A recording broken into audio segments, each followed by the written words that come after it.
네, 안녕하십니까. 전라북도 인권위원 위원장 정영선입니다. 지금부터 전라북도 인권 정책의 어떤 현 주소와 진단 그리고 향후 방향에 대해서 간략하게 말씀을 드리고자 합니다. 지금 현재 전 세계를 강타한 코로나19 이 팬데믹과 인권의 위기 상황에서 지금 현재 생계와 안전 그리고 의료 서비스 이용의 권리, 식량, 물, 위생, 직업, 교육 등 다양한 영역의 인권 문제가 발생하고 있습니다. 방역을 위한 통제를 하다 보니 봉쇄 조치가 이루어지고 이로 인한 이동의 자유 제한, 또한 개인정보 보호 문제가 불거지고 있고 집합금지를 하자 또 집회의 자유가 문제가 되고 종교의 문화생활에서도 현저하게 제약이 되고 있습니다. 또한 사회적 약자의 위기 상황에서 현재 소상공인을 비롯한 여러분들께서 심각한 경제적 타격을 입고 또 그로 인해서 사회적 약자 다시 또 한번 차별을 겪게 되는 이러한 악순환이 심화되고 있습니다. 유엔 사무총장 정책보고서에서는 바이러스는 차별하지 않는다. 그러나 그 영향은 차별적이다 라고 지금 보고를 하고 있습니다. 현 상황 인권의 위기에 대한 중앙정부 차원의 대응책 그리고 동시에 지방정부의 신속한 대응 능력이 필요한 시점입니다. 현재는 인권의 이른바 지역화 또는 지역의 인권화 바람이 불고 있는 건데요. 인권의 지역화는 인권의식이 고양되면서 인권의제가 일상화되고 또 주민의 참여와 자치권 확대로 인해서 분권화가 가속화되고 요즘 유행하는 인권 도시 논의를 비롯하여서 지역 중심의 의제 설정이 국가 단위의 시민권으로 확산되고 이는 다시 또 세계 시민권론으로 확산되는 추세입니다. 현재 도시 행정에서 인권 참여 보장 및 민관 거버넌스를 구축하고 취약 집단에 대한 권리 보호 및 제도적 장치를 마련해야 하는데 여기는 시민의 생존권이랄지 주거권, 도시의 민주적 관리, 소수자에 대한 차별 철폐, 환경 보호 등이 총 망라되어 있습니다. 사실 2010년을 전후하여 우리나라 지방정부 차원에서도 이러한 유형의 인권 제도가 만들기 시작하고 지금 확산되고 있는데 2021년 5월 말 현재 전체 지방정부 243개 중에서 약 117곳에서 인권 조례가 만들어지고 나름의 제도가 운영되어지고 있습니다. 그런데 지방정부가 이처럼 인권 제도를 많이 만들고 구축한다고 해서 다 되는 건 아니죠. 여기서 반드시 중요한 것이 이런 유형적 제도 마련으로 끝나는 것이 아니라 그 제도가 실효성을 갖추고 정말 내실 있게 운영되고 있는가 이러한 점을 간과해서는 안 될 것입니다. 전라북도 인권정책 및 인권제도 운영이 지금 10여 년 동안 진행되고 있는데 이러한 경험을 통하여서 우리가 어떠한 것을 깨닫고 어떤 것을 배우고 또 앞으로 어떻게 진행해야 될지 여기에 대한 고민이 필요한 시점이라고 볼 수 있겠습니다. 전라북도 인권 발전과 인권제도 발전과 인권정책 수행 경과를 좀 간단히 살펴보도록 하겠습니다. 먼저 인권 관련 규범 제정과 조직 운영 차원을 보겠는데 인권 기본 조례는 전라북도가 2010년 6월에 도의를 통과하였고 7월에 공포되게 됩니다.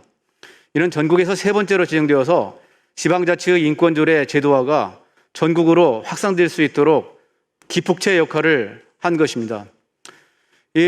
우리 전라북도 인권조례는 사실상 2012년도에 만들어지게 되는 국가인권위원회의 인권기본조례 표준안 제정 공고의 기본 틀을 제공하고 이후 서울을 비롯한 다른 시도 조례 제정 내용에 영향을 주게 됩니다. 물론 초기에는 광주 인권조례가 시작되었지만은 내용적으로는 상당히 전라북도 인권조례는 당시에는 좀 앞서 있습니다. 여기 중에 당시에는입니다. 그래서 이후에 조례는 제정되었지만 전라북도가 이행을 전혀 하지 않다가 2015년 3월에야 인권위원회를 출범시키고 동년 7월에 인권전담팀도 구성하게 되었습니다.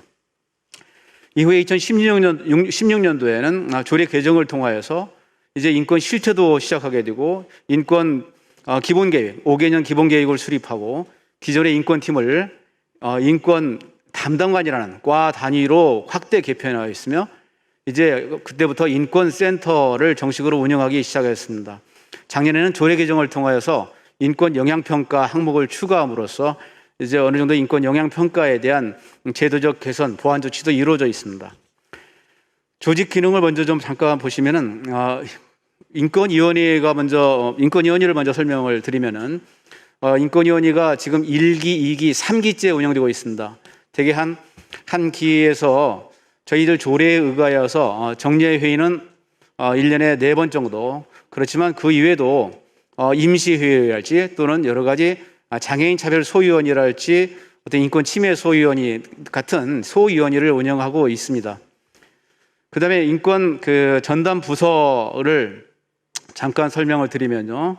아까 말씀드린 것처럼 인권팀 3명 정도로 출발을 했다가 현재는 인권정책팀, 인권보호팀, 인권협력팀 이렇게 3팀을 아우르는 과단이 인권 담당관으로 지금 확대되어서 운영하고 있습니다.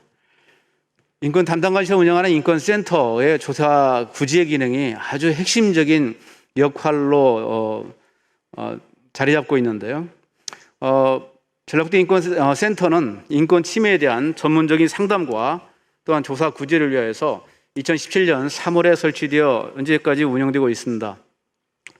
인권 전담 기관이 아무래도 출발하고 있으니까 출발한 이후부터 여러 가지 인권 관련 상담 조사가 이루어지고 있고요. 그러나 이제 인권센터가 업무를 시작한 뒤 무려 이제 4년여가 지나는 동안에도 인권위에서 결의된 권고 내용은 어떤 인용건은 6건에 그치고 있습니다. 참 아쉬운 측면입니다. 그리고 2017년 출범 이후 2021년 5월 17일까지 제가 조사한 거에 의하면 전라북도 인권센터에 접수된 인권 사안은 총 314건으로 보고되었는데 이 중에 상담 종결한 수가 266건이고 그 중에서 131건에 대해서 조사를 시행한 걸로 나와 있습니다. 이 131건 중에서 91건은 장애인 거주시설 실태조사 후 시정조치를 포함하여서 한 97건 정도가 행정조치건이고요.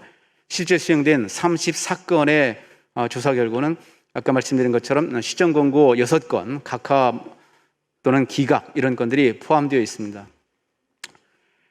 인권센터에서 여러 가지 예비조사를지 또는 본조사 이런 문제에서도 실질적으로 조사가 이루어져야 되는데 그게 아무래도 인력이 좀 심각히 부족한 이런 측면들이 있습니다. 후에 좀 말씀을 드리겠습니다만 이런 어떤 전문성이랄지 또는 조사 능력을 갖춘 인권 보호관 제도가 시급히 좀 더 확충됐으면 좋겠다는 그런 생각을 들고요. 또한 타 시도의 경우처럼 인권 침해 구제 위원회 이걸 별도로 도입해야 한다면 도입하는 게 맞다. 이런 생각을 가지고 있습니다. 저희들이 지금 현재는 인권위원회에서 이런 침해 구제 위원회 역할까지 다 하다 보니까 아무래도 문제가 있다는 점을 말씀을 드리는 겁니다. 그리고 전라북도에서 이제 일을 하다 보니까 조례 관할 범위를 벗어나는 그런 인권 사안에 대해서는 전혀 힘을 쓰지 못하고 있습니다. 예를 들면 경찰 및 검찰 관련 그 밖에 여러 가지 국가기관에 관련된 인권 침해에 대해서는 전라북도 내에서 명확한 한계를 보이고 있는데요. 이것 때문에 우리는 이 전라북도 내에서 이들 관련 조사하고 구제할 수 있는 국가인권위원회 역할이 필요합니다. 그런데 전라북도를 관할하는 국가인권위 지역사무소가 광주에 있어서 도민의 시간적, 지리적 접근성이 매우 어렵고 이 때문에 이 전라북도를 관할하는 국가인권위 지역사무소가 시급하게 설치되어야 되고 이에 대한 노력을 현재 진행 중에 있습니다. 다음으로 인권 정책 수행 및 인권 거버넌스 구축 등에 대해서 좀 말씀을 좀 드리고자 합니다. 인권 정책 비전과 목표가 2016년에 실시된 실태조사, 인권 실태조사를 바탕으로 해서 채택되어지고요. 거기에는 4대 전략 목표로 인권도시 기반을 조성하고 맞춤형 인권제도 및 행정체계를 수립하고 사회적 약자 공감 인권정책을 강화시키고 도민 참여형 인권 거버넌스 구축 등이라는 이 4가지 큰 목표를 제시하였고요. 그 다음에 11개 중점과제와 30대 핵심 사업을 제시하여서 지금 인권체계 확대와 인권 존중 문화 확산을 위해 노력하고 있습니다. 그동안 인권 실태 조사는 총 3차례 2016년부터 경년으로 지금 이루어지고 있고, 인권 교육은 해마다 영역을 좀 넓혀가면서 광범위하게 실시되고 있고, 인권 영향 평가는 지금 2차례 관련 영역 사업이 진행되고 있습니다. 이 외에도 시군 정책 협의 개최를 할지, 기관단체 인권 협의를 할지, 인권 경영 컨설팅 또는 인권 옹호자 포럼, 인권 지킴이단, 인권 순위 상담, 인권 작품 공모 선정, 인권 마을, 인권 문화 축제, 영화제, 이런 인권 정책 관련 사안들이 아주 많이 있는데, 우리 전라북도 인권 담당관실에서 하고 있는 어쨌든 행정적인 업무 처리상으로 볼 때 이건 상당히 수준 높게 현재 진행되고 있습니다.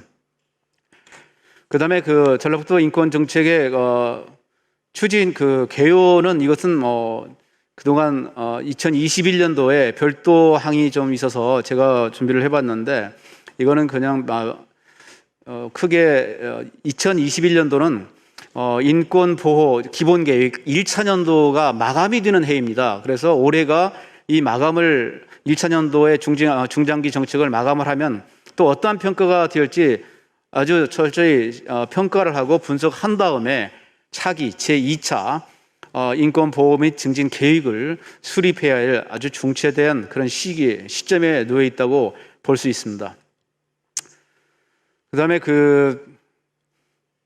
제가 그러면 이제 인권 제도가 개요를 설명을 드렸는데, 이거를 한번 어떠한 과제가 있을까를 한번 생각을 해보면서 간단하게 한번 진단하는 시간을 가져보겠습니다. 말씀드렸듯이 우리나라에는 약 50%에 가까운 지방자치단체에서 인권 기본 조례를 다 정비를 하고 있습니다. 제정을 하고 있는데, 실질적으로 운영하는 걸 보면은 너무너무 차이가 정말 많이 납니다.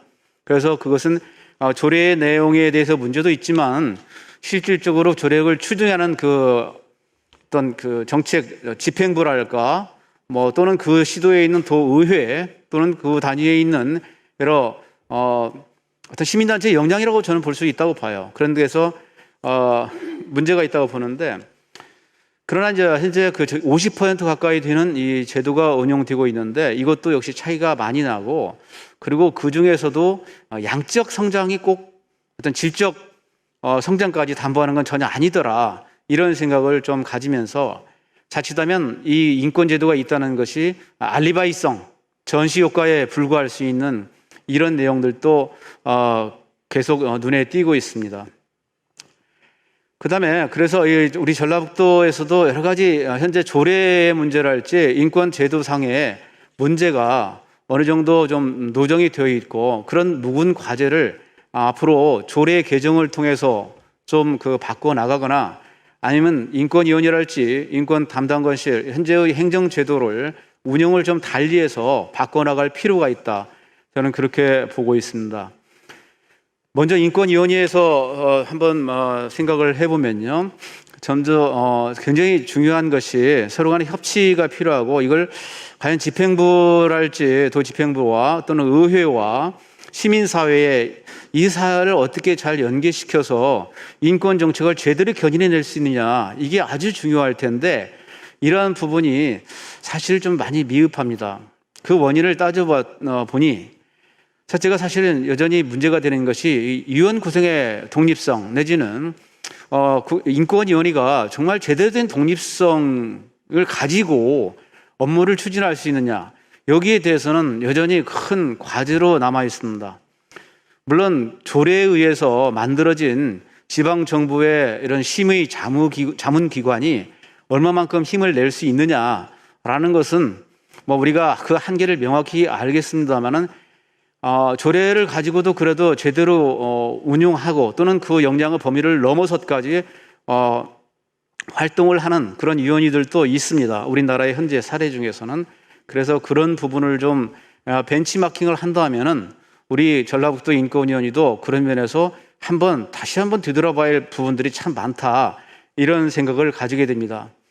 예를 들면 위원회가 우리 일상에서 벌어지는 인권 침해 문제에 대해서 좀 더 시의성 있고 적극적인 개입을 해야 되는데, 아무래도 집행부에 주어지는 이런 사안에 대해서는요, 우리가 여전히 심의 자문 기능에 머물러 있거나 아니면 좀 더 적극적으로 대처하는 능력은 좀 많이 떨어진다, 이런 생각을 갖게 됩니다.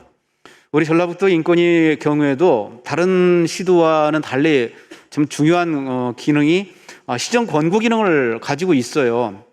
근데 이런 시정 권고 기능이 집행부를 견제하는 그런 권고 기능까지 확산이 못 되고 있습니다. 지방부의 어떤 도 산하기관, 출연기관 정도에 대해서 그동안 6건의 권고가 집중돼 있고 집행부를 견제할 만한 이러한 것은 아직 역부족이다, 이런 생각이 좀 듭니다. 물론 이에 대해서는 서울시 사례를 한번 우리가 생각해 볼 수가 있을 것 같아요. 우리가 작년부터 올해까지 서울시에서 한 10여 건의 권고를 했는데, 이것은 서울시 집행부의 행정 여러 가지 과정에 대해서 직접 개입하고 그에 대한 개선 권고를 하는 이런 내용들이 많이 들어 있습니다. 과연 전라북도 인권위원회에는 그러한 면에서 상당히 역부족이고, 왜 서울시는 할 수 있었는데 우리는 못했는가라는 심각한 반성이 필요한 이런 부분도 있습니다. 아무래도 법이 아닌 조례에 의해서 조직이 어떤 근본적인 한계도 있다고 볼 수 있지만은, 그러나 이런 조직이 정말 조례에서 의해 있지만 좀 더 과감하게 정책을 펴낼 수도 있는 부분이 있는데, 이게 과연 어디에서 문제가 있었는가, 그런 부분을 생각하면서 저 역시 일원의 한 사람으로서 굉장한 책임을 의식을 가지고 있습니다. 그리고 제가 이 글을 쓰면서 깊이 생각해 본데, 예전부터 생각해 본 건데요, 아마 집행부를 제대로 견제하려면 아마 인권위원회 이런 소속이 이 집행부 내에 머물 것이 아니라, 저는 별도의 독립행정위원회랄지 좀 더 나아가면 의회에 소속되어서 의회가 집행부를 견제하는 그 중요한 역할 중에서 한 일부분을 담당하거나, 또는 그 인권위원회가 좀 더 독립적인 업무를 추진할 수 있으려면 그런 식의 어떤 큰 변화도 필요하다, 이런 생각을 좀 해봤습니다.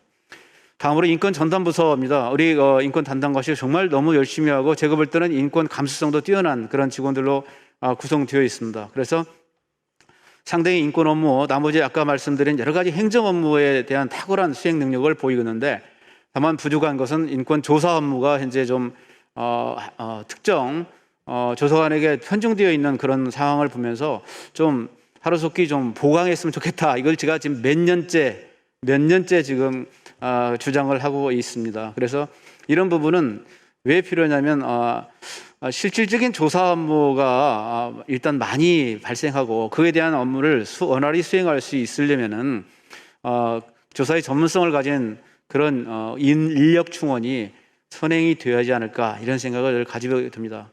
또한 아까도 말씀드린 것처럼 집행부, 특히 도지사, 부지사 또는 관련 담당국장, 이런 분들의 민주적 또는 인권적 감수성, 이런 것도 아주 중요한데, 그런 부분과 이 도인권 담당관실이 어떻게 매칭을 잘 시켜나갈지도 중요한 과제라고 볼 수 있을 것 같습니다.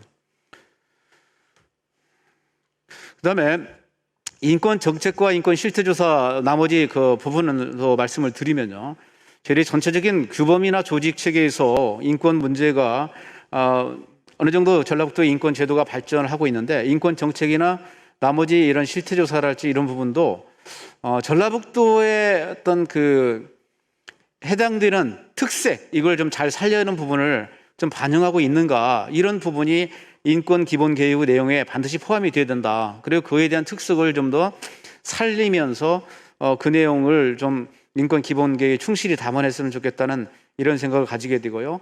실태조사도 마찬가지입니다. 실태조사를 지금까지 3차례 했는데 1차와 3차의 실태조사는 상당히 전라북도 인권 정책을 수행하는 데 중요한 기반으로 쓰였습니다. 물론 나머지 언급하는 2차는 문제가 좀 있어서 별로 이렇게 실태조사에 대한 실효성이 별로 없는 걸로 이렇게 나타났는데요.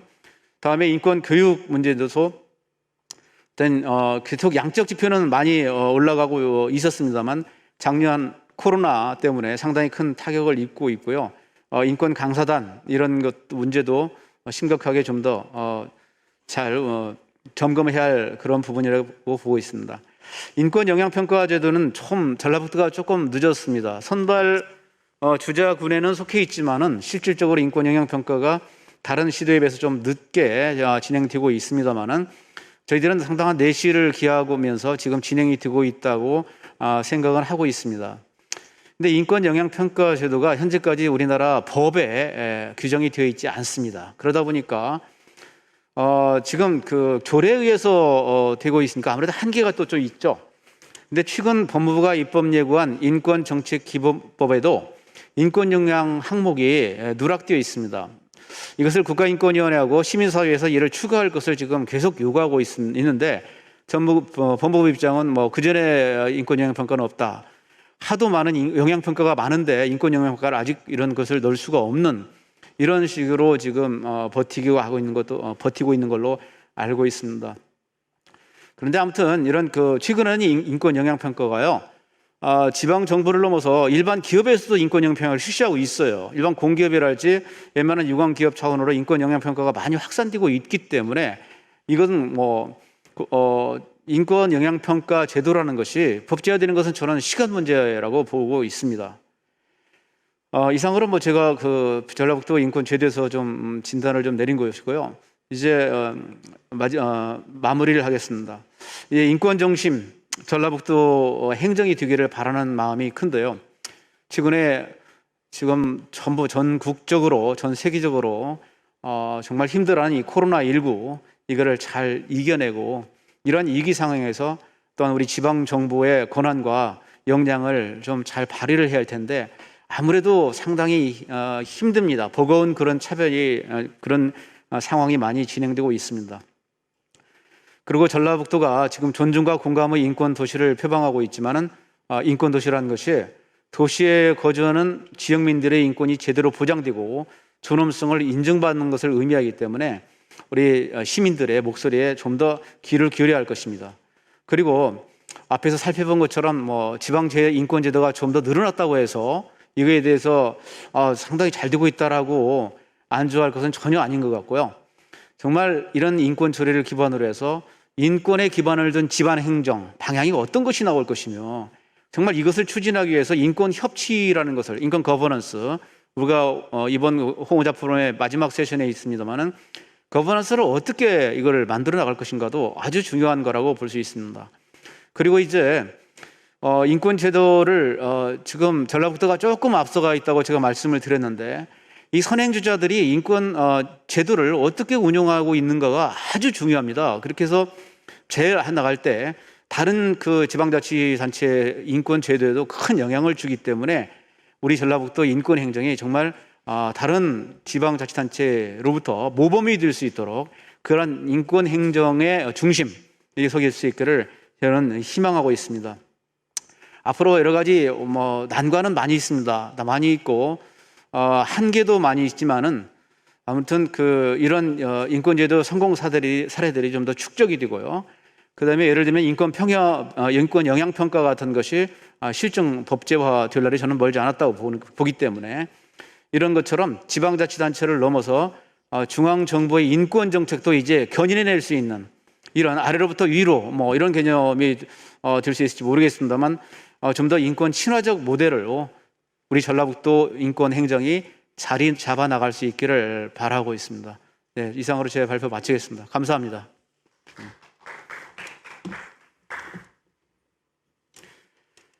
자, 제가 북치고 장구치고입니다. 제 발표를 끝냈고요. 다음에 이제 우리 마이크를 이어받아서 국주영은 요원님께서 이제 그 다음 발제를 이어가 주겠습니다. 네, 정영상 위원장님, 기조 강연 잘 들었습니다. 일단 전라북도 인권위원회가 시작되면서 인권위원회에 들어오셔서 지금까지 계시기 때문에 어떻게 보면 전라북도 인권의 산 증인이라고 할 수도 있을 것 같아요. 아무튼 저도 인권에 대해서 잘 모르는 또 문외한이 같이 인권위원회 하면서 참 많이 배우고 위원장님이 가는 길 따라왔습니다. 네, 저는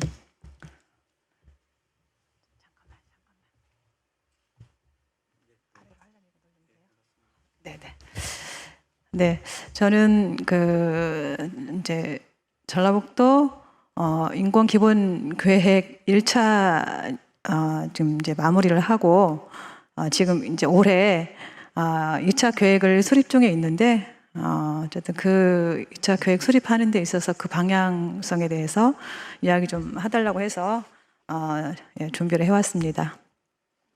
그 2010년 7월 9일 광주 경남에 이어서 전국 지자체 중에서 세 번째로 인권 조례가 제정이 되었고 지방 인권의 제도화가 시작이 되었습니다. 그리고 현재는 지방 인권 기구인 인권위원회와 인권 전담 부서인 인권 담당관이 운영되고 있습니다. 2016년 1차 전라북도 인권 기본 계획에 이어서 21년 2차 인권 정책 기본 계획 수립이 진행되는 등 전라북도의 인권 정책은 괄목상대의 도약이 진행되고 있습니다. 이건 굉장한 좀 보람이라고 생각을 하고요. 더불어서 앞으로 이 인권 정책 방향에 대한 저의 소견을 말씀드리고자 합니다. 네. 먼저 1차 전라북도 인권 기본 계획에 대한 평가를 좀 간략하게 해보도록 하겠습니다. 제1차 전라북도 인권 기본 정책에서 1단계인 규범화 단계는 인권 조례가 제정되었고 2단계인 제도화 단계에서는 인권 전담 부서, 인권위원회, 인권센터, 인권지킴이 단이 설치 운영되었으며 3단계인 정책화 단계에서는 인권 실태 조사가 실시되었고 4단계인 문화 단계에서는 인권 거버넌스가 추진되는 등 나름의 정책들이 이행되었다고 평가합니다. 제1차 인권 기본 계획에서 전략 목표로 삼았던 인권 도시 기반 조성, 맞춤형 인권 제도 및 행정체계 수립, 사회적 약자 공감 인권 정책 강화, 도민 참여형 인권 거버넌스 체계 구축에 근거하여 살펴보면 30개 핵심 사업은 약 63% 정도 추진 완료되었습니다. 이는 수치상으로 보면 63%가 굉장히 좀 낮다라고 생각할 수도 있는데 사실은 초반에는 이 인권 계획 수립하고 초반에는 거의 이제 이 조직을 공무원들로서 이렇게 구성이 되어서 거의 한 1년 반 정도는 거의 무방비 상태로 전혀 아무것도 하고 있지 않다가 새로운 인권 담당관이 만들어지고 새로운 이제 인권 담당관이 오면서 그때부터 시작을 한 거기 때문에 올해로 거의 이제 3년째 이렇게 사실 한 거거든요. 그래서 63%가 좀 수치상으로 낮게 보일 수 있지만 정말 열심히 모든 역량을 동원해서 열심히 했다라고 저는 평가를 하고 싶습니다. 다만 미리 완료된 핵심 사업에 대해서는 구체적으로 분석하여 2차 기본 계획에 반영했으면 좋겠고 적어도 90% 이상으로 끌어올릴 수 있도록 했으면 좋겠습니다. 네. 그러면 전라북도 인권정책 방향에 대한 제언을 좀 말씀드리겠습니다. 먼저 1단계 근거해서 이제 단계를 이렇게 구분을 지었는데요. 아까 말씀드려도 1단계 규범화 단계에서는 도민인권선언 혹은 인권헌장을 제정하는 사업계획을 추진했으면 좋겠습니다. 전국 17개 전국 광역지자체를 살펴보면은 인권헌장은 광주광역시, 부산광역시, 서울특별시, 충청북도, 제주특별자치도 등 5곳이 조례로 규정해 놓고 있습니다. 인권헌장은 인권도시를 구축하기 위해서 기본적인 이념과 실천 방안을 담은 인권 관련 사회적 합의문으로서 2012년 광주시가 가장 먼저 선포하였습니다. 광주시의 인권헌장은 전문과 함께 5장 18개 조문의 본문과 이행을 위한 3개의 조문으로 구성되어 있습니다. 전문은 광주 인권헌장이 제정된 역사적 연원과 제정 취지, 인권의 근본적 가치, 그리고 헌장이 작성된 민주적 과정과 다짐 등을 설명하고 있습니다. 도민인권선언 혹은 인권헌장은 인권 도시의 잠시만요. 눈물이 자꾸 나서. 네, 죄송합니다. 인권도시의 기본 이념과 실천 사항을 담은 지자체와 주민의 사회적 합의문을 사비원 역할을 합니다. 따라서 전라북도 도민의 자발적인 참여를 통해서 민주적 정당성을 확보하는 과정으로 전라북도 도민 인권선언 혹은 인권헌장을 수립하는 잠깐만 됐나요? 계획이 추진되어야 할 것입니다. 도민인권선언은 그 전라북도의 인권 역사성을 반영하여 예를 들어서 전라북도는 동학농민혁명, 동학농민운동의 발상지잖아요. 그래서 근현대사의 전북 인권 역사에 관한 내용을 기술하여 도민 참여 형태의 선언적 내용을 수록했으면 합니다. 또한 지자체 공무원의 인권 강령을 제정하는 사업을 추진해야 할 것입니다. 공무원 인권 강령은 공무원의 인권 감수성을 높이고 공무원 대상 인권 교육의 교환이 될 것입니다. 현재 전라북도는 전주, 익산, 군산 등 3개 기초 지자체만이 인권 조례가 제정되어 있습니다. 있는 상황으로서 그 지자체 공무원의 인권 강령이 제정된다면은 전라북도 14개 시군의 공무원이 인권의식을 향상시키는 계기가 되지 않을까라고 하는 그런 생각도 듭니다. 두 번째, 2단계인 제도화 단계에서는 지방의회의 인권위원회 설치를 추진했으면 합니다. 저 역시 지방의회 의원으로서 전라북도 의회 인권특별위원회 설치가 꼭 필요하다고 생각을 합니다. 지방의원의 인권의식 확장과 인권 감수성을 향상시킬 수 있도록 지방의회 인권위원회 추진에 앞장서도록 하겠습니다. 이미 서울시의회나 경기도의회 인권증진위원회가 의회 내에서 설치되어 운영 중에 있습니다. 현재는 어렵더라도 2012년 내년에 지방선거를 통해서 지방의회가 다시 구성이 되면 그때 새롭게 출발하는 전라북도 의회 내에 인권특별위원회가 설치될 수 있도록 전라북도 인권정책 방향 중 제도화 단계에서 지방의회 인권위원회 설치 사업이 꼭 이루어져야 할 것입니다. 다음으로 인권 전담 부서인 인권담당관실 인권보호팀이 담당하고 있는 인권 상담 및 조사 기능과 운영에 대해 전면적으로 개편이 필요하다고 생각합니다. 전라북도는 인권담당관실이 전라북도 도민 인권보호 및 증진에 관한 조례에 규정된 전라북도 인권센터의 역할을 일부 하고 있습니다. 그러나 서울시, 광주시와는 다른 형태입니다. 서울시와 광주시는 인권 문제를 상담, 조사하는 인권 옴부즈맨이 도입되어 운영되고 있으며 조사 구제에 관한 위원회를 별도로 두어서 심의 의견하는 제도가 운영되고 있습니다. 각 시도의 상황과 조건에 따라서 인권센터가 운영되어야 하지만 전북도에 있어서 무엇이 인권조사 및 구제를 효과적으로 할 수 있는지를 현재의 제도에 대해 우선적으로 평가해야 합니다. 현재의 조건처럼 인권보호팀에서 그것도 6급 상당의 임기직 공무원이 상담 조사를 담당하고 인권위원회에서 심의를 할 것인지 아니면 인권옴부즈맨과 도민인권침해구제위원회를 조례에 규정해서 운영을 할 것인지는 매우 중요한 인권정책 과제라고 생각을 합니다. 타 시도를 참고해 보면 인권 옴부즈맨 구성은 상임 1명과 비상임 6명 이내로 구성하고 합의제 형태로 운영을 하고 있습니다. 비상임의 이사는 장애, 여성, 노동자 등 분야별 인권 전문가가 참여하도록 하고 있으며 인권 옴부즈맨 직무는 단체장의 인권 권한 내에 있는 관계 행정기관의 업무 수행과 관련해서 발생한 인권 침해나 차별 행위에 대해 상담, 조사, 개선, 권고를 할 수 있으며 그 권한에 속한 업무를 독립하여 수행하고 있습니다.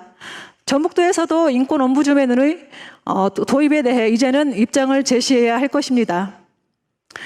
또한 인권 옴부즈맨 도입에 있어 서울, 광주, 경기도를 참조하여 성평등 담당 조사관을 임기제 혹은 시간 선택제 공무원으로 운영했으면 합니다. 이는 인권 상담 조사 인력의 충원과 전문성과 연결된 과제입니다. 갈수록 증가하는 인권 상담의 수요를 생각하고 선거 관련된 인권 문제를 고려한다면 이는 더 이상 언급이 필요 없는 조직적인 과제가 아닐 수 없습니다.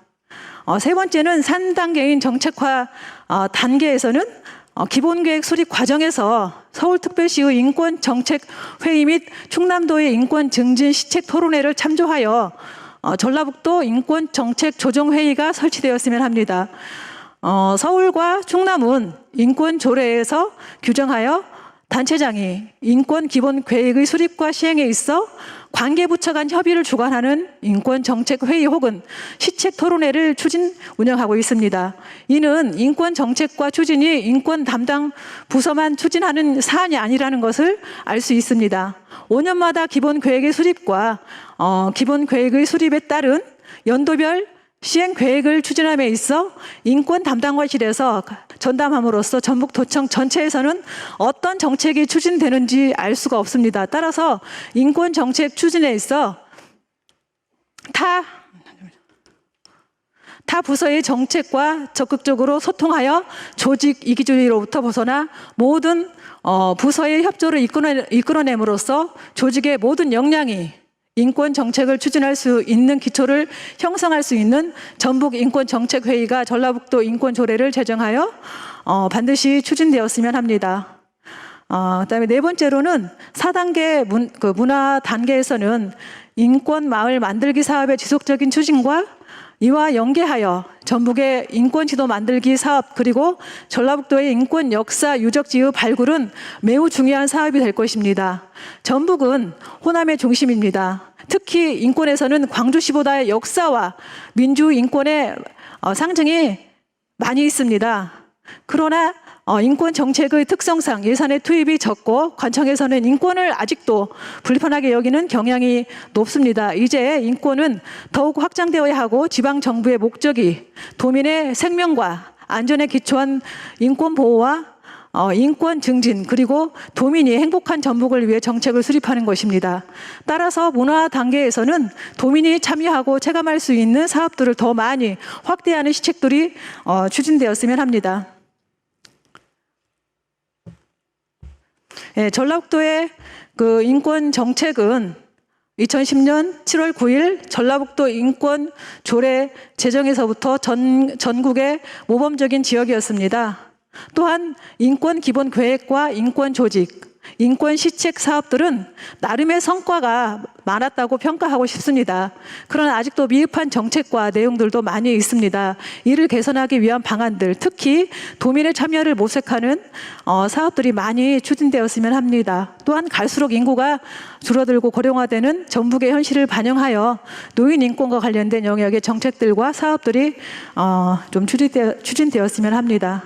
네, 저는 이상으로 마치겠고요. 이제 또 저는 계속 이어서 또 다른 회의가 있거든요. 그래서 좀 불가피하게 계속 참여할 수 없다는 말씀드립니다. 예, 죄송합니다. 예. 네, 국정원 의원님 수고하셨습니다. 우리 국정원 의원께서는 전라북도 인권제도 초기부터 계속 그 도의회에서 여러 가지로 지원해 주시고 여러 가지 아이디어를 많이 발굴해 주셔서 저희들이 큰 힘이 많이 되었습니다. 오늘 발표도 그런 거에 기반을 두고 전라북도 전체 인권 정책에 대한 진단과 어떤 여러 가지 제언을 같이 해주셔서 감사를 드립니다. 다음으로는 충청남도 인권위원회 이진숙 위원장님께 마이크를 넘기겠습니다. 충청남도 인권행정을 소개도 같이 곁들여 있고요. 그다음에 전라북도 인권정책에 대한 제언도 같이 해주시는 걸로 그렇게 되었습니다. 이진숙 위원장님 부탁드리겠습니다. 네, 안녕하십니까. 충남에서 왔습니다. 전북하고 붙어 있는데도 생각보다 거리가 좀 꽤 되더라고요. 아마 이렇게 자리를 마련해 주신 전라북도 그리고 전라북도 인권위원회 고생 굉장히 많이 하셨고 너무 고맙고 반가운 자리인 것 같습니다.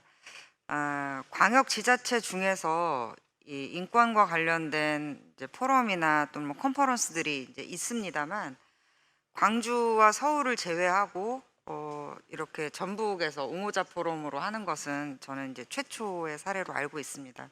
너무 반갑고요. 왜 부러우면 진다고 하는데 그래서 저는 일단 진 것 같긴 한데요. 예, 전북의 인권 그동안의 행정에 대한 것들을 정리해 주신 발표문을 보면서 굉장히 많은 생각이 들었습니다. 그런데 이제 우리가 인권은 이권이 아니니까 갈라서 나눠 먹는 파이가 아니기 때문에 어느 한 곳에서 또 어느 한 분야에서 인권이 증진되면 그것은 사회 전체에 좋은 영향을 끼친다고 생각합니다. 그래서 전북의 이러한 시도가 또 전북의 성과가 타 지자체에도 영향을 미칠 수 있고 또 그것을 우리가 선례 삼아서 한 걸음씩 더 진전할 수 있지 않을까 이런 생각이 들었습니다. 발표해 주신 내용과 관련해서 저희가 좀 살펴본 충남의 경험과 비교해서 살펴보고 조례를 또 좀 제가 잠깐 비교를 해봤습니다. 그래서 조례와 관련된 내용을 말씀드릴 때는 화면에 그게 좀 보였으면 좋겠다 이런 생각입니다. 제 얼굴이 아니라 네.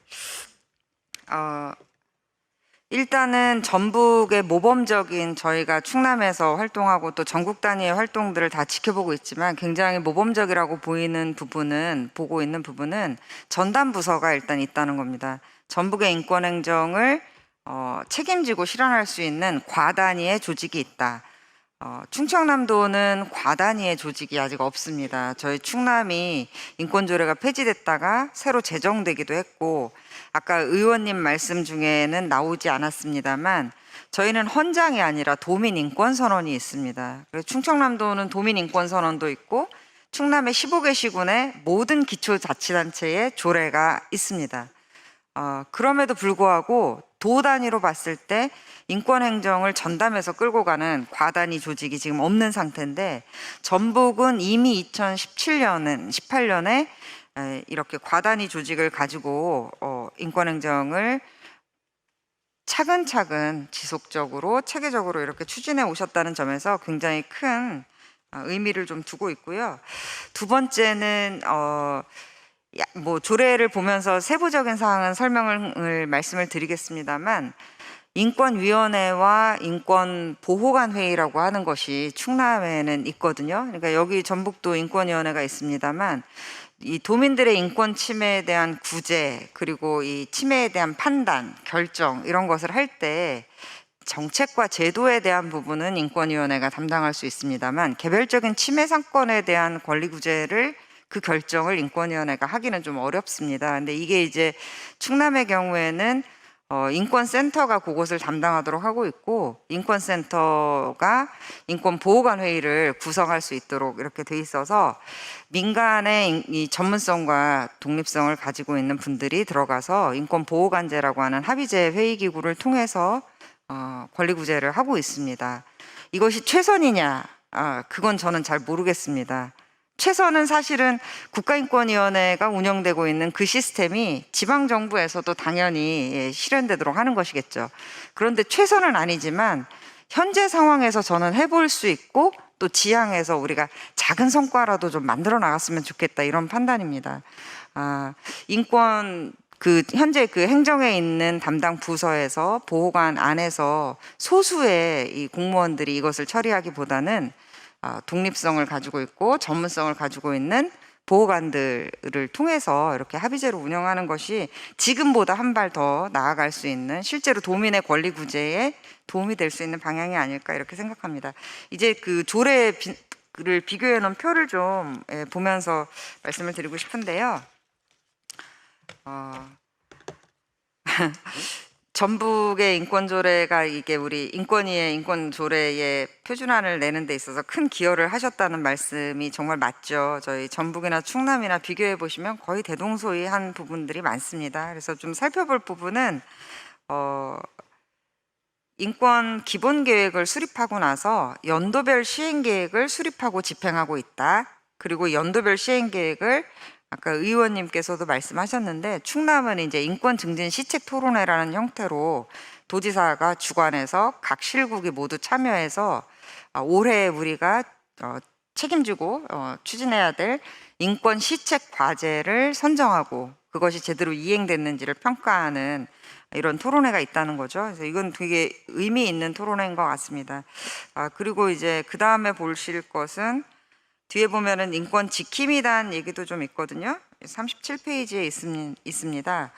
인권 지킴이단이 전북의 사례가 저는 굉장히 모범적이라고 생각합니다. 인권 지킴이단이 실제로 역량을 가지고 도민의 인권을 증진하는 데 기여할 수 있고, 또 그 활동을 통해서 지역 전체적으로 지역 공동체의 인권 역량이 강화될 수 있도록 하는데, 지킴이단에게 적절한 교육 기회와 활동의 경험을 적극적으로 제공하고 있는 것으로 보았습니다. 이 부분은 앞으로도 좀 강화됐으면 좋겠다 이런 생각이고요.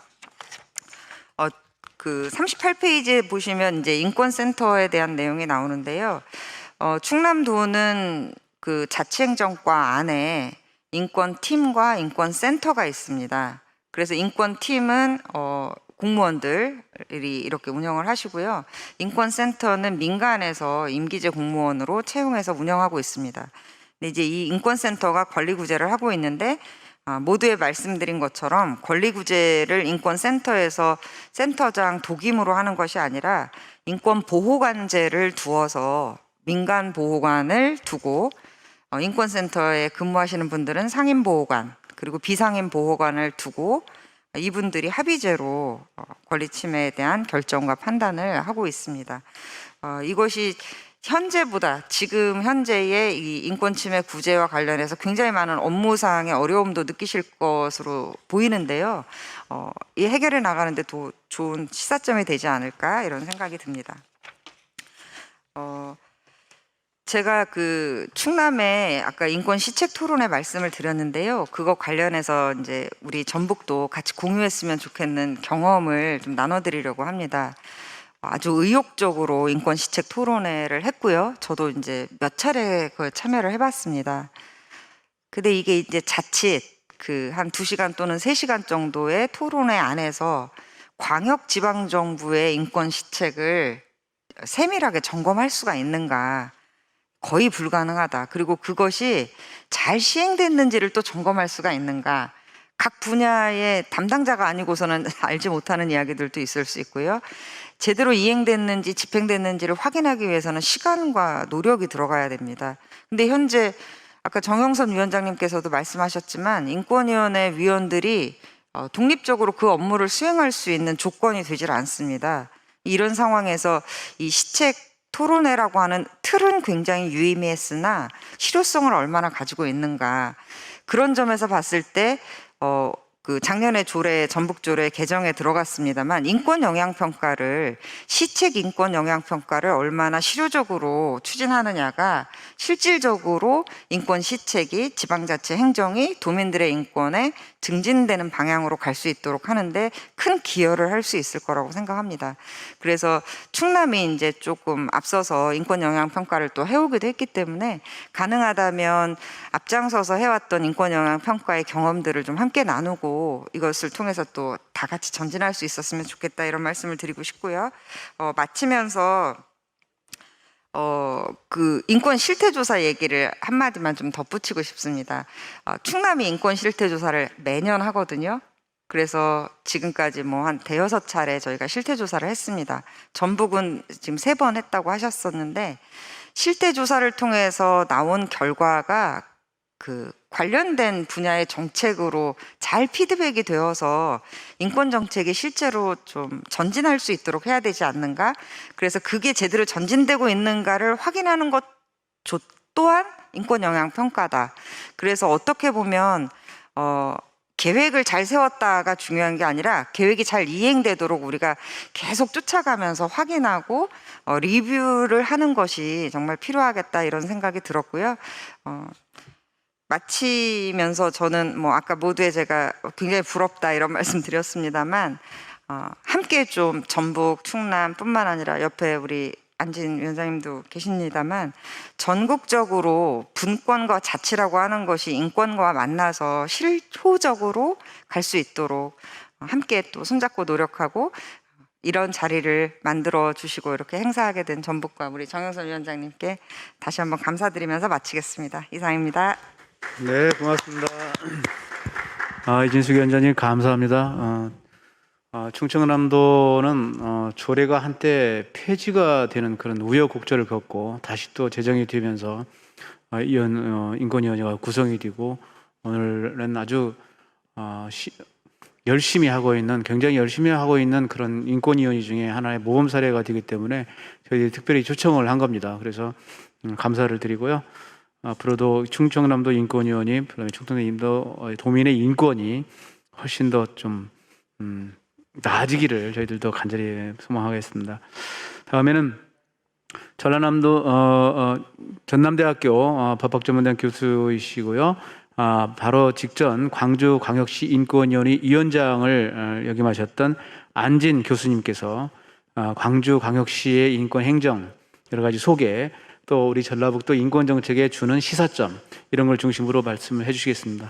안진 교수님, 마이크 넘깁니다. 네, 반갑습니다. 저는 현재 전남대학교 법학전문대학원에서 인권법을 가르치고 있고 작년까지 이 광주광역시 인권위원회 위원장을 지냈습니다. 광주광역시 인권위원회는 인권증진시민위원회, 이름이 좀 길어요. 그런데 저는 그냥 줄여서 인권위원회라고, 다른 지역이나 다른 도시에 가게 되면 다른 국가 해외에 가서도 그렇게 간단하게 소개를 합니다.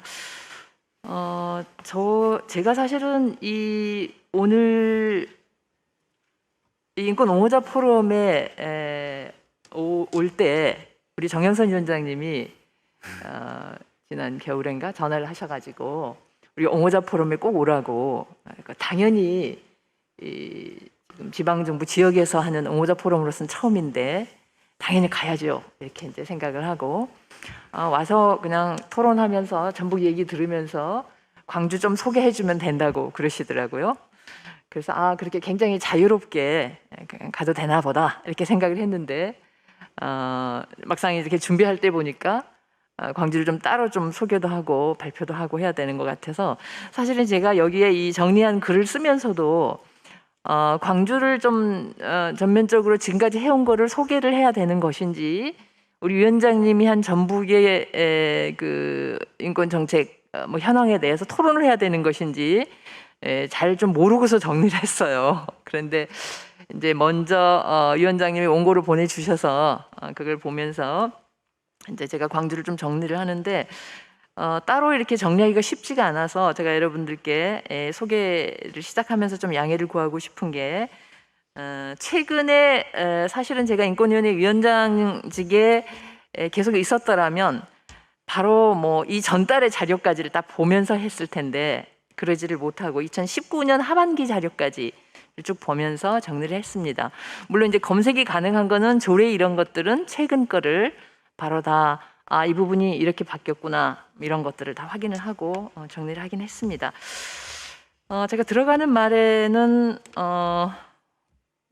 우리 정영선 위원장님께서 얘기했던 유엔에서 2019년 9월에 이 인권 보장과 증진에서 지방정부 역할이 얼마나 중요한가, 거기에 대한 그 인권 이사회에 중요한 보고 채택이 있었다는 그런 언급만큼 새삼스럽게 강조할 필요가 없이 지방정부 역할이 중요한 것 같습니다.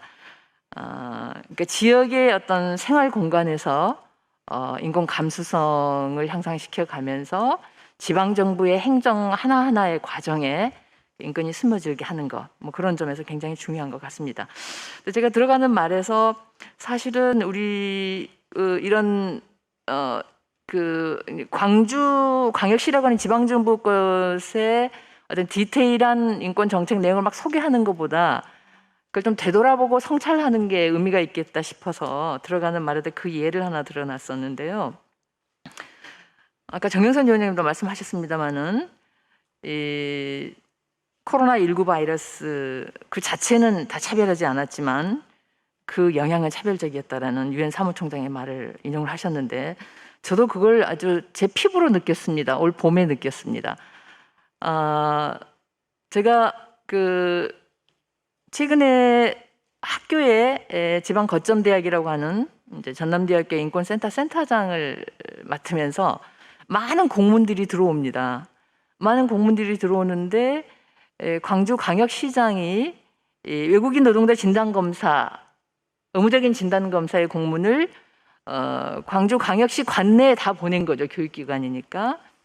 근데 하루에 한 10여 개씩 쭉 공문을 이렇게 결제를 하다 보면 저도 그냥 아무 생각 없이 결제를 했어요. 그런데 어느 그 외국인 학생이 저한테 바로 우리 센터로 이제 진정이 들어온 거예요. 민원처럼.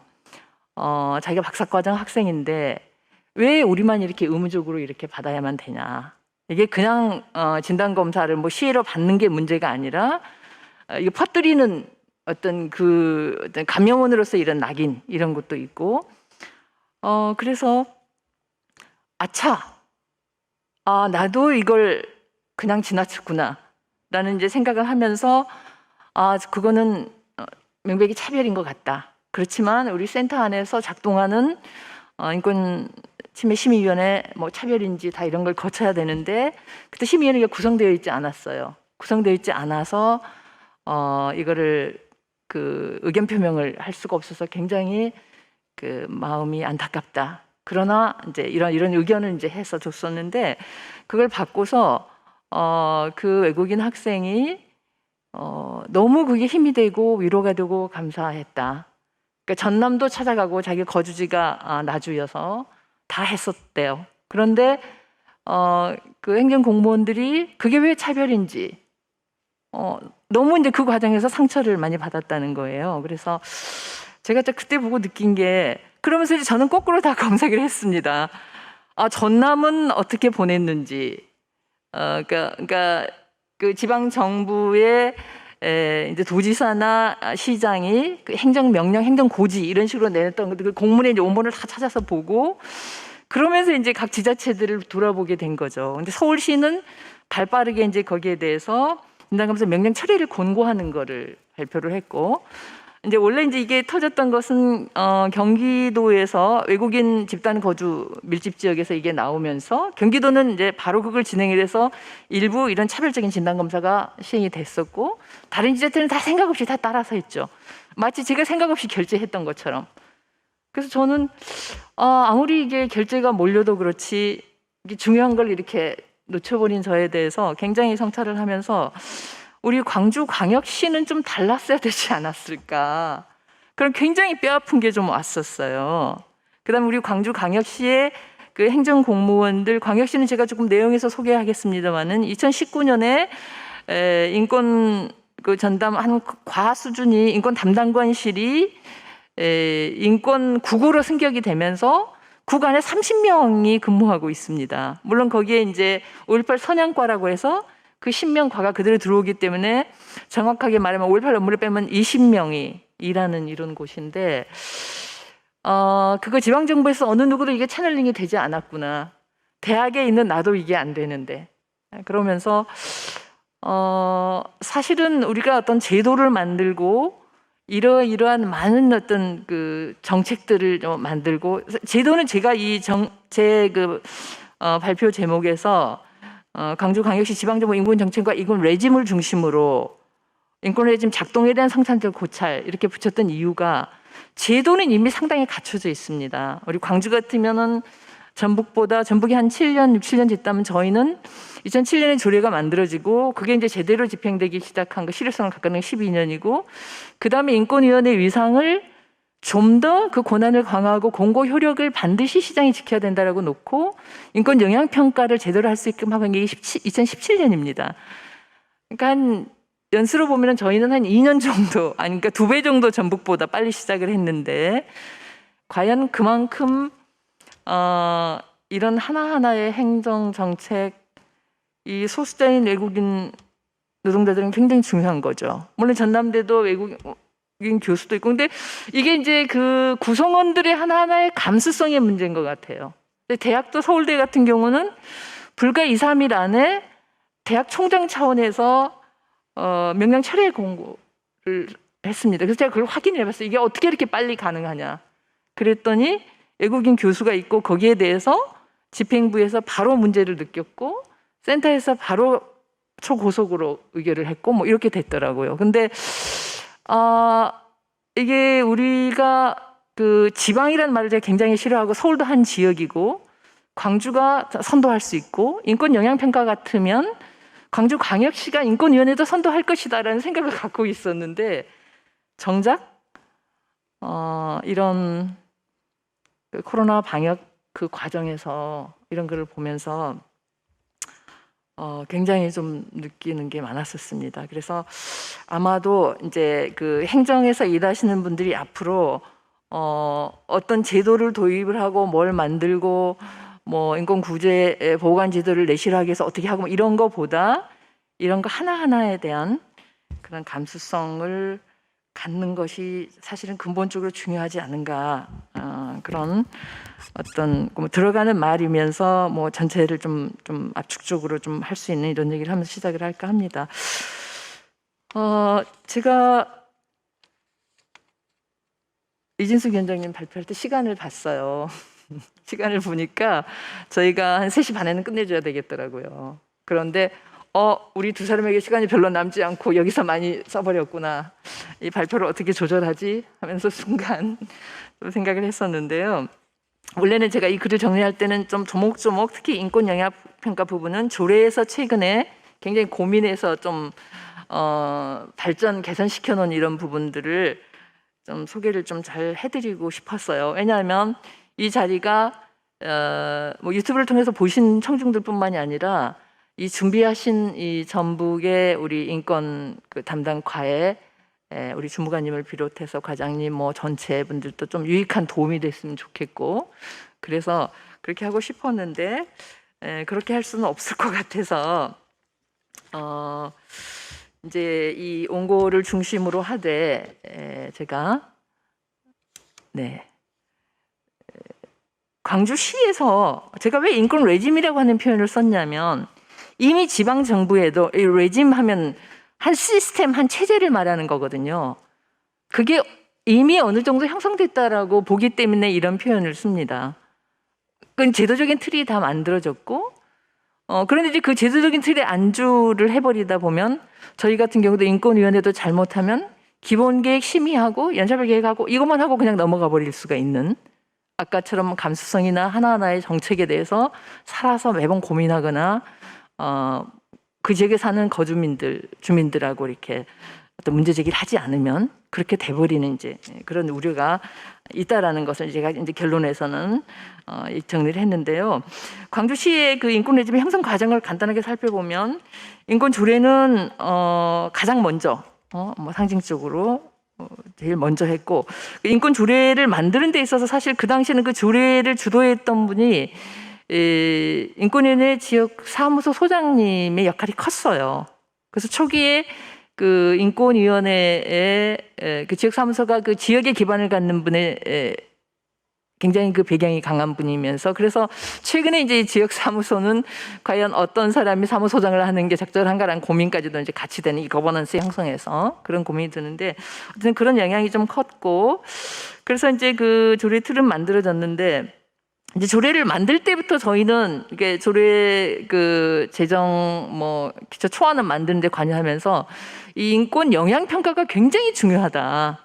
그걸 어떻게든 담으면서 들어가는 게 이게 초기부터 굉장히 문제 의식이 있었었고 그러면서 이제 그 이후에 좀 개정도 되고 하는데 2012년에 이제 제대로 이게 시행이 됐고 특히 2017년에는 여러 가지 중요한 부분이 개정이 이루어집니다. 그러니까 주로 인권운동 그 지역에서 정말 잔뼈가 굳은 인권운동 활동가 출신의 위원들 이런 분들에도 문제 제기를 통해서 이 위원회가 이 권고를 어떻게 그 권한을 실제로 실효성을 갖게 하려면 권고하는 걸로 끝나지 않고 어떻게 돼야 되는지 그다음에 인권 영향 평가도 그게 실제로 하려면 어떻게 해야 되는지 조례나 규칙이나 이것만 해가지고는 안 된다는 거죠. 어떤 시책이 진행 중일지라도 그것이 완료됐을지라도 이렇게 이제 하는 것들을 뭐 해야 된다 이런 것들이 많이 이제 보완이 됐고요.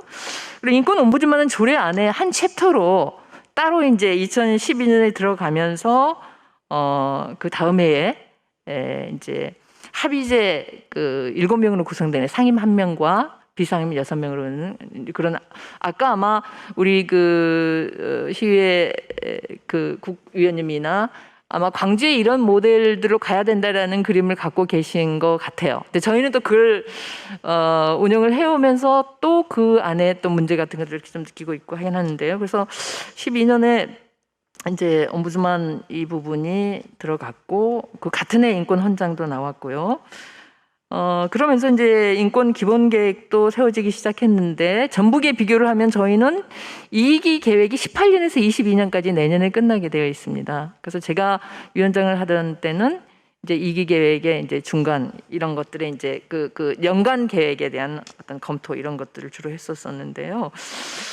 이렇게 하면서 사실은 그 5개의 기초지자체에도 다 이게 인권 기본 조례들이 있고 최근에는 이제 인권 구제 면에서 그 기초 지자체에서 있는 것들을 어떻게 할 것인지가 또 조례에 담아지고 그러면서 인권위원 추천도 자치구에서 추천을 하는 이런 식으로 이제 변화되면서 일종의 이제 거버넌스 시스템이 계속 좀 이렇게 그 안에서 확장돼 가면서 촘촘해져 가는 이제 그런 걸로 볼 수가 있습니다. 그리고 네, 제가 좀 시간을 전략하면서 효율적으로 발표를 해야겠다는 이런 생각을 하게 되면서 지금 화면을 청중들이 아주 이해하기 쉽게 바로바로 넘기는 역할을 못하고 있습니다. 네. 몇 가지 좀 말씀을 드리자면은 최근에 이제 변화된 것 중에 굉장히 중요한 게 2019년 7월에 그 제2조 정의 규정을 개정을 해서 그러니까 우리 지방정부 안에 거주하는 외국인, 거주를 목적으로 체류하는 사람을 명시를 해서 그 조례 적용 대상으로 분명하게 했다는 점이 굉장히 중요한 것 같아요. 사실은 여러분들이 잘 아시다시피 이 외국인을 인권의 대상으로 명시적으로 명문화해서 규정하는 국가인권위원회 법밖에 없거든요. 물론 헌법이야 헌법재판소의 해석을 통해서 당연히 이제 그 인간으로서의 권리, 국민으로서의 권리, 멤버십으로서의 권리 아닌 거는 다 갖는 걸로 하지만은 그래서 이것이 굉장히 이제 중요한 의미를 갖는다고 볼 수가 있고, 그다음에 인권 교육도 사실은 교육 내용도 2017년 그때 개정 이런 걸 통해서 교육감 시장의 인권 교육의 책무뿐만이 아니라 이 민간 기업인에게도 그거를 공고할 수 있는 이런 근거 규정을 다 가졌어요. 그러니까 이 행정이 작용하는 영역이 그 민간의 이런 영역까지도 스며들 수 있게끔 이제 그렇게 하는 것들이 있었고요. 그런 것이 이제 중요한 변화라고 볼 수가 있고, 이제 나머지 세부적인 내용들은 제가 여기 나와 있는 대로 다 설명을 다 드릴 수는 없을 것 같은데, 이제 위원회하고 그 다음에 아까 옴부즈만 이것을 조금 요약해서 설명을 해드리는 것으로 그렇게 하겠습니다. 지방정부 인권위원회 의상은 아까 우리 정영선 위원장님께도 발표하면서 고민 여러 가지 방향을 좀 논의를 해주셨는데, 저도 해외의 그 뭐 바르셀로나나 그 독일의 뉘른베르크나 이제 몇 군데 이렇게 좀 둘러보면서 느꼈던 게 위원장을 시의회에서 임명하고 그 무게와 권한이 뭐 굉장히 다르고, 또 그런 거 같은 경우는 우리는 뭐 인권 침해 지방정부의 그게 차별, 성희롱, 젠더 관련 구제 이런 것만 생각하는데, 거기는 도시 거주하는 도시민의 주거권, 사회권 이런 것까지 다 얘기하는 것이 자연스러운 거예요. 그래서 그런 긴 방향을 두고 앞으로 좀 지방정부가 갈 수 있지 않을까. 그러니까 국가인권위원회에서는 못하는 거를 지방정부에서는 그 할 수 있는 이런 것들을 좀 고민해봐야 되지 않을까, 이제 그런 생각을 하는데요. 어쨌든 이 위원회는 제가 이런 걸 뭐 세세하게 설명할 필요는 없겠습니다만은 연 4회 정기회의 말고 임시회의도 열리는데, 기본계획 수립, 연도별 계획 수립 이거 더하기 가장 중요한 게 여기 나왔는데 네 번째에 나온 인권 영향평가에 관한 사항, 이게 17년 개정을 통해서 굉장히 좀 세부적으로 그 실효성을 가질 수 있게끔 이렇게 됐고요. 그런데 위원회 구성도 아마 다른 지방정부에서 좀 이렇게 참고가 되실지는 모르겠는데요.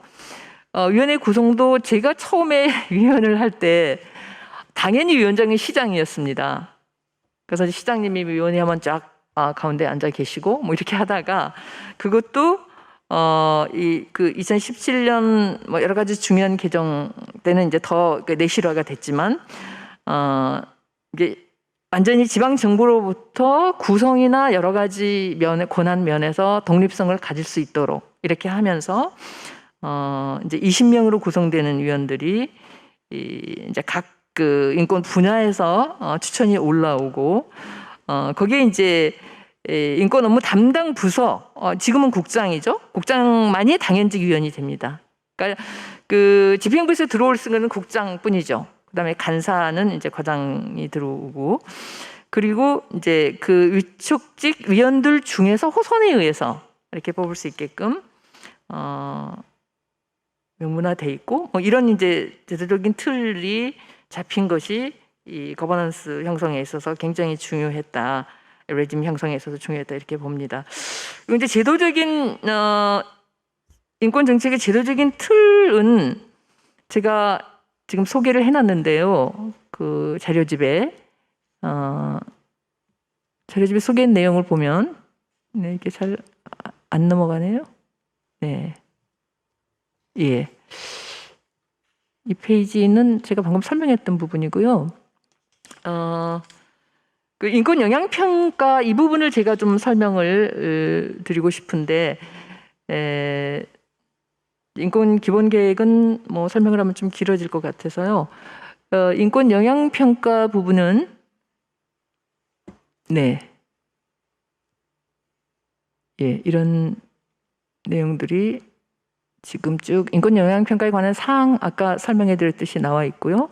그리고 이제 현재 어떻게 되어 가고 있는가 하는 것들은 인권 정책의 현황은 이런 식으로 표로 제가 정리를 해놨습니다.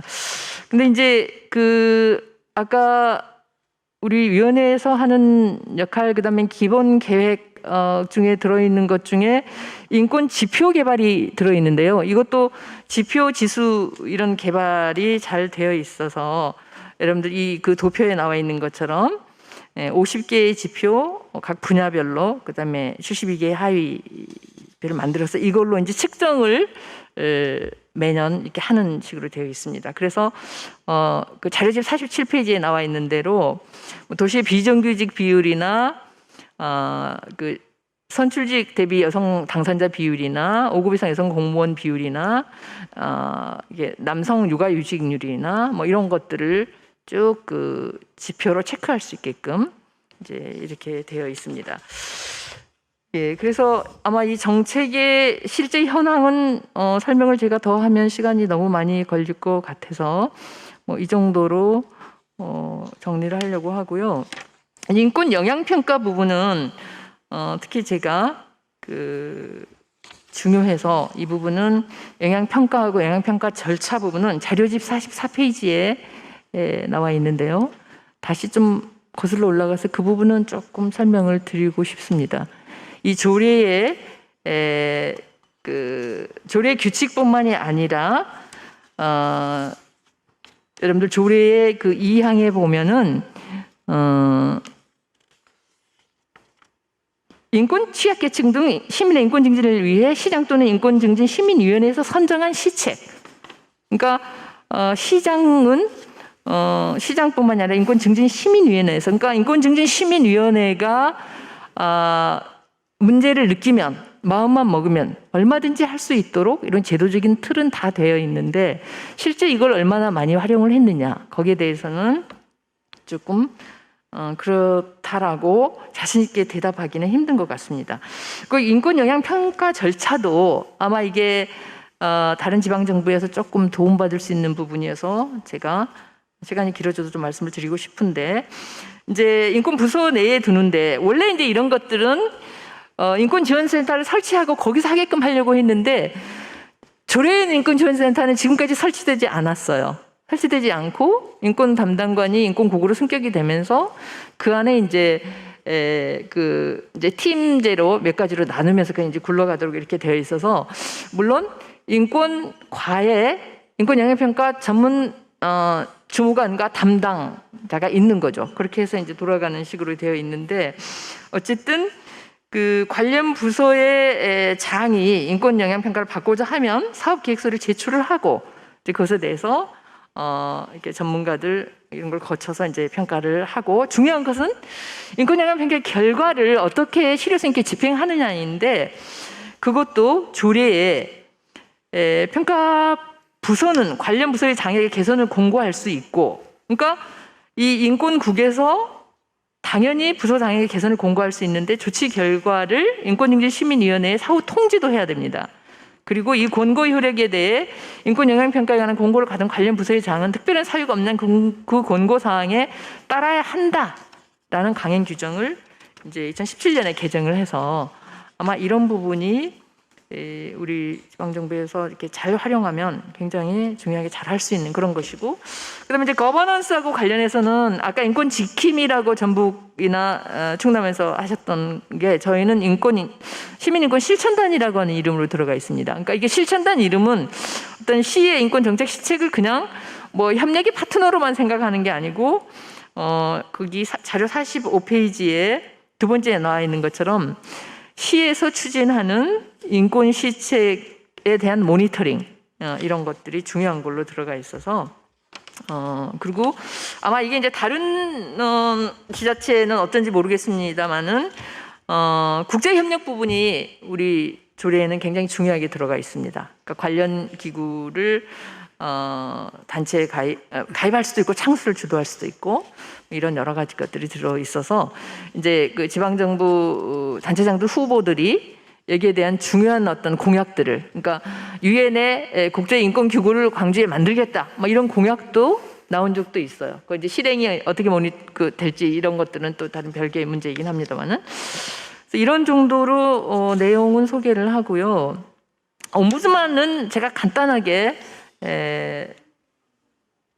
설명을 드리자면요. 아까 전북하고 차이를 조금 말씀을 드렸는데, 아주 중요한 것이 2018년에 이 전문 조사 인력이 굉장히 중요하다고 생각을 해서 인권위원들 시민단체에서 굉장히 세게 문제 제기를 해서 여성인권 전문 조사관을 채용을 했습니다. 그래서 이 여성인권 조사관을 채용을 하고 나서 굉장히 많은 물론 특히 성희롱 이런 사건들이 굉장히 많이 들어오고 있고, 거기에 대한 어떤 조사의 전문성 이런 것들도 잘 되어 가고 있고요. 뭐 다루는 그 영역들 이런 것들은 여기 나와 있는 대로인데, 어쨌든 여기에 표에 지금 정리되어 있습니다.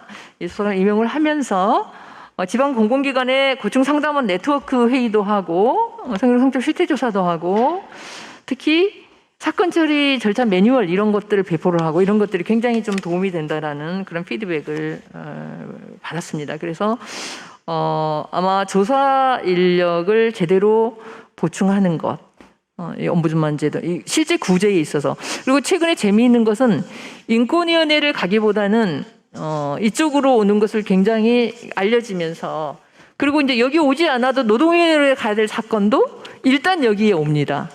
그런 것들이 좀 많아서 앞으로 우리가 이제 이런 방향을 어떻게 잡아가야 되냐, 이제 이런 그 평가들도 안에서 나오고 있는 것 같습니다. 그래서 구체적인 그 옴부드만의 소개 내용들은 거기에 나와 있고, 그동안 처리했던 것들은 2013년에서 19년까지만 제가 가진 자료가 이것이어서 거기까지만 정리를 했는데요. 419건 상담을 해서 접수가 85건이 됐는데 치매, 차별 같은 경우 이렇게 됐고, 근데 이제 중요한 것은 이 옴부드만의 뭐라 그럴까요? 조사하는 과정에서 부처 간의 협력, 그럼 그 과정에서 어떤 그 인권 침해 방지에 대한 여러 가지 시책들 이런 것들이 모색이 되는 거, 그게 더 컸던 것 같습니다.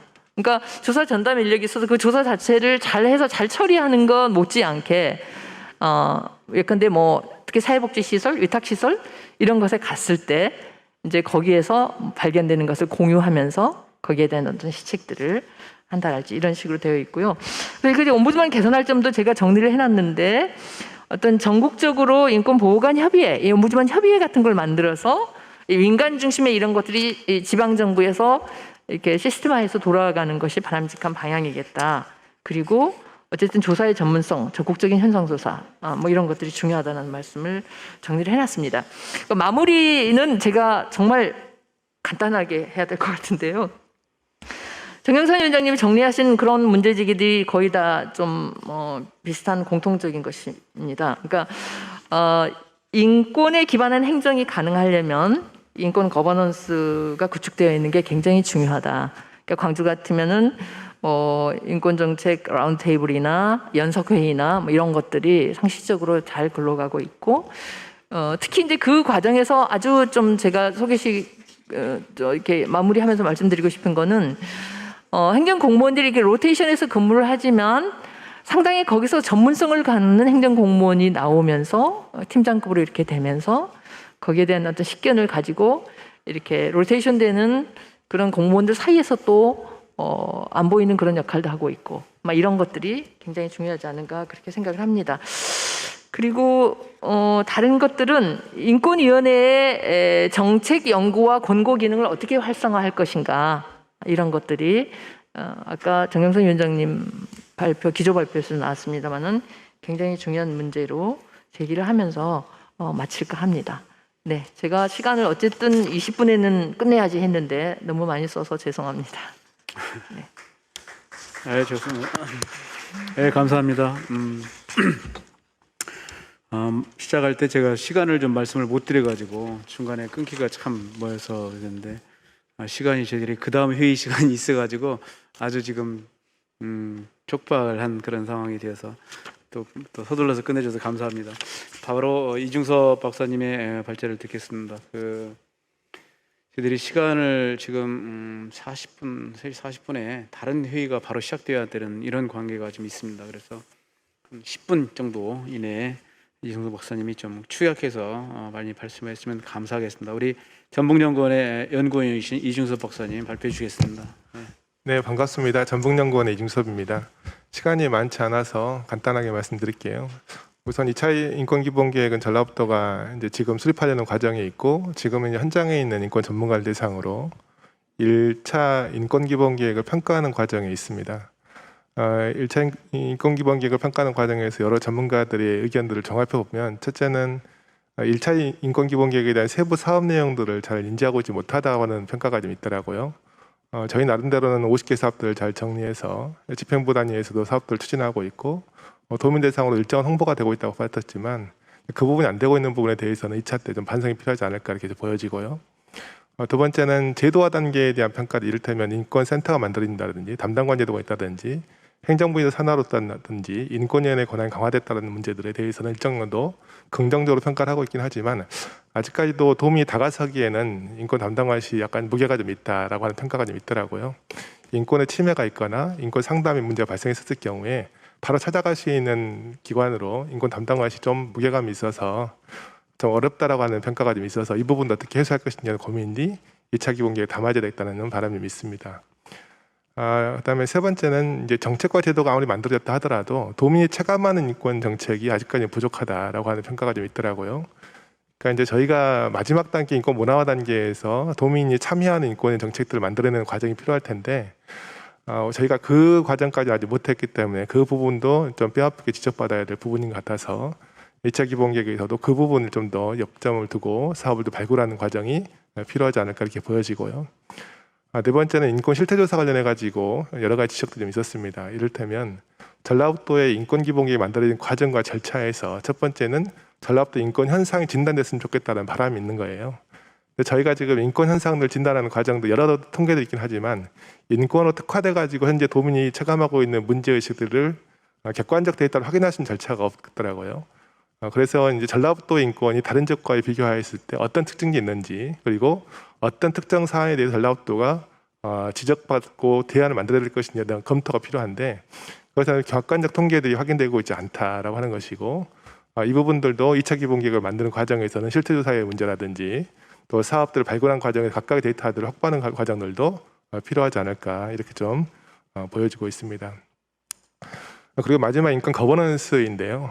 이제 저희 각각의 인권 사업들을 추진하고 있는 다양한 부처 다부처 사업들이 굉장히 많이 있습니다. 이를테면 장애인 인권 옹호기관도 있고, 또 발달장애 지원센터가 있고, 아동보호 전문기관이 있고 노인보호 전문기관이 있고요. 여성도 여성 관련된 성폭력 상담기관이 있고 여러 가지 인권을 수반하고 있는 수행하고 있는 다양한 기관들이 있을진데 이 기관들과 인권 담당관실과 연계구조 어떻게 할 것인가의 문제를 좀 고민했으면 좋겠다는 바람이 있더라고요. 이 부분의 지적도 굉장히 상당히 공감이 가는 부분이었었습니다. 이것도 그러니까 지금 다양한 부처에서 추진하고 있는 인권 관련된 기구들과 현재 인권 담당관실이 어떤 접점을 가지고 사업들을 추진할 것인지 그리고 특정 인권 현안에 대해서 어떻게 연계하고 사업들을 구체화할 것인지에 대한 고민들도 2차 기본계획에 충실히 담아야 하지 않을까 이렇게 좀 보여지고요. 마지막으로는 이제 도민들이 생각하고 있는 인권의 가치들이 전라북도 도정에서 충분히 수렴될 수 있는 과정들을 명문화했으면 좋겠다라는 의견이 있더라고요. 저는 인권 헌장으로 그걸 담으려고 했었지만 이것도 인권 헌장보다는 도민 전체가 한 번쯤 의견을 수렴해가지고 도민 인권 헌장으로 했으면 좋겠다라고 하는 제안을 하시더라고요. 도민들의 한 100명 정도의 의견을 좀 모아서 도민이 생각하는 인권의 가치나 내용들을 합의하고 이것들을 도정에서 수렴해서 인권 헌장으로 발표하는 과정도 있어야지만이 전라북도가 인권 도시를 표방하는 과정에 의미 있는 정책적 대안이 아닐까 이렇게 보여지고 있어서 이것들도 진행 과정을 충분히 검토해서 2차 기본계획을 충실히 담아야 하지 않을까 이렇게 보여집니다. 이상입니다.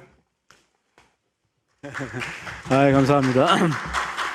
원래 우리 이중섭 박사님이 준비하신 원고 보면은 1시간 정도를 별도 시간을 내서 저희들이 1차 기본계획을 평가하는 시간을 가져야 하지 않을까 아마 이런 생각이 들 정도로 아주 방대한 분량을 정리를 해주셨는데 시간 제약상 아주 정말 죄송하게도 짧게 그냥 기본 개요만 설명해 주셨습니다. 감사를 드리고요. 저희들에게 이제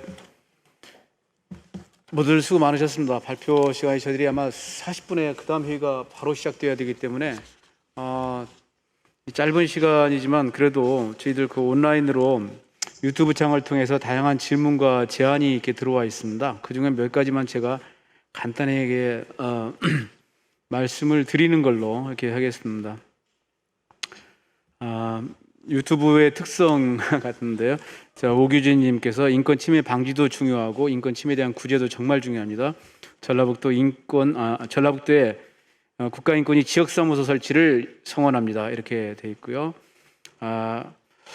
그다음에 김창환님께서 도민 인권 보호에 앞장서는 전라북도 인권위를 응원합니다.